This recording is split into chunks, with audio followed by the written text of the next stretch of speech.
Hi guys, so it's like 9:30 at night, but I wanted to make this video while it's still like fresh on my mind.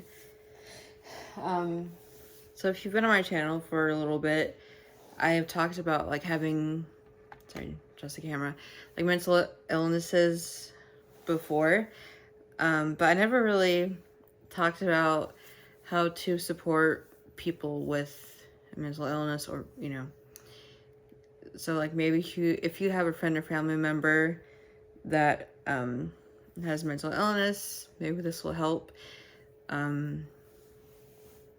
Yeah, so my background, I am gonna yawn. I was not, well, here. Starting from like a very young age, I had a phobia of vomiting. Like, it was really severe, I would say. Like, if I felt even a little bit nauseous, if my stomach hurt at all, I would freak out. And thankfully, that's pretty much gone. I mean, I still get a little bit anxious if I feel nauseous or whatever, but for the most part, it's good, which is great. But yeah, so I was dealing with that, and then when I was a kid, I went through a traumatic event which triggered all kinds of things. And then I went to a psychiatrist years later. Like, I mean, I went to different therapists, and then I went to a psychiatrist where I was diagnosed with PTSD, sorry, PTSD, OCD, depression, generalized anxiety disorder, and panic disorder, and the fear of throwing up. So I had a lot to deal with. I still have all of those. Like I said, the fear of throwing up is pretty much gone. And I still have the others, but they're managed, thankfully, by medication. So yeah, I'm really grateful for medication. Okay, I'm gonna yawn again. Like I said, it's like 9:30 at night and I'm tired, but I wanted to make this video while it's still fresh on my mind, so I didn't want to forget anything that I wanted to talk about, because I think this is an important video to make. So yeah, that's my history with mental illness. I wanted to make this more like support for mental illness than like my story, so that's why I went through it quickly. But I could talk for days about my mental illnesses, but so anyways, I think if you do nothing else for someone with a mental illness, just be there, because mental illness affects everybody differently. So just being there for somebody, letting them know that, hey, no matter what happens, you can talk to me about anything, and I won't judge you. That's an important thing, because, I mean, no one wants to feel judged, but especially someone with mental illness, because some people are already so weird about mental illness. Like, some people have the "we'll just get over it" mentality, which is stupid. So just really listening to us if we want to talk, and sometimes we don't want to talk about it, and be okay with that too. Like, don't pressure us to say anything. But when we do open up, definitely listen to us, because it takes a lot of courage to open up to somebody about what you're struggling with. Sorry, there's a car or something. And also, like, someone with depression, of course, it's not helpful to just say, oh, but your life is so great, how could you be depressed? Well, it doesn't matter. You could be Brad Pitt and still have depression, it doesn't matter who you are or what you have or what you don't have. It's a chemical imbalance, so it can affect anyone at any time for any reason. Like I said, I think most of my mental illnesses were triggered by a trauma, that's not always the case. I think sometimes it can be hereditary, like, if their parents or someone in their family had it. I'm not a professional. I'm not exactly sure what causes mental illnesses. I just know for me what caused it, and I have like a general understanding of what can cause it. Sometimes it can just happen randomly. Yeah, so no matter the cause, it all sucks.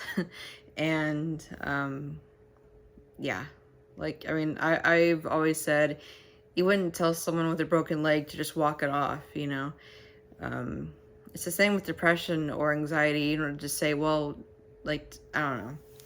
With anxiety, my anxiety manifested as like agoraphobia, which is a fear of being out in public. It's not, I also had social anxiety, but social anxiety and agoraphobia are different. I think sometimes they can kind of go hand in hand, but I don't think always. Mine did.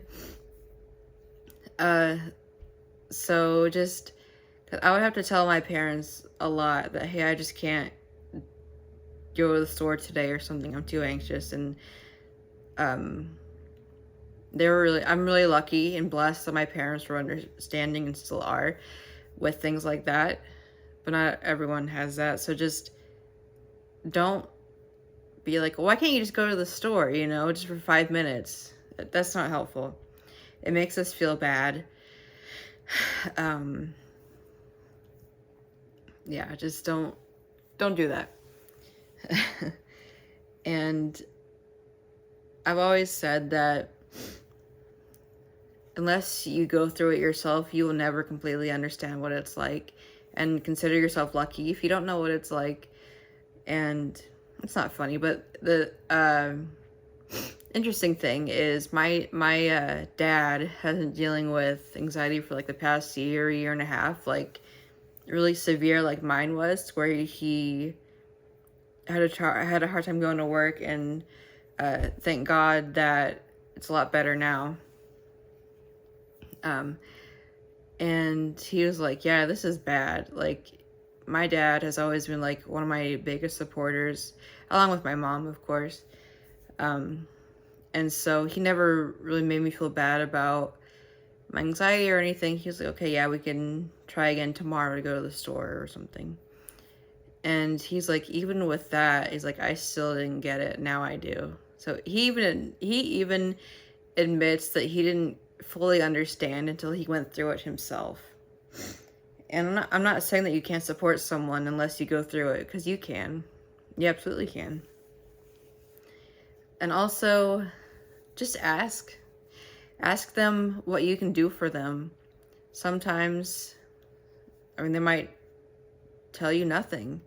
And if they do, then just accept that. And they might tell you later on, well, actually, you can do this. Or they might not. Maybe nothing is what you can do, if that makes sense. That might be the best thing.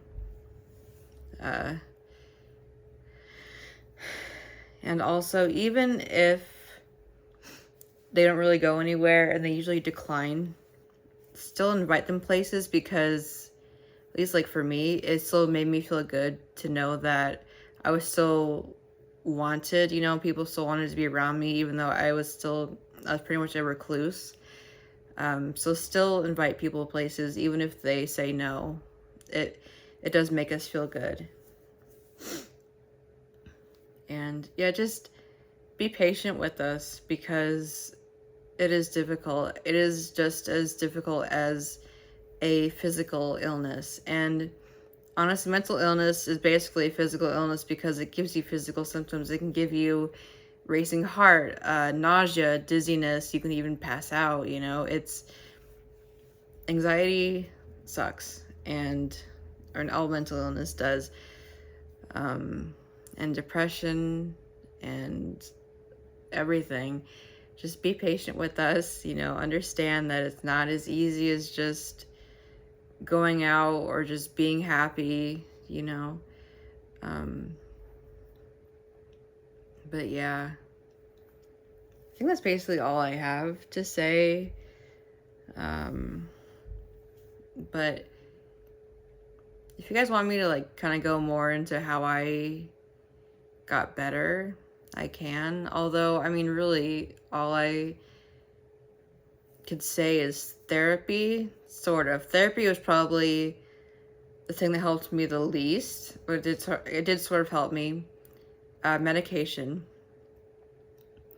And I'm sure I'll have to be on medication for the rest of my life, but I mean, you know, that's something like we can probably get down on ourselves, because I would always think, why do I have to take medication for things that were caused by somebody else, basically, you know.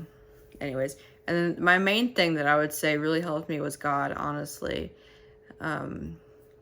He gave me the strength to get through a lot. So, yeah.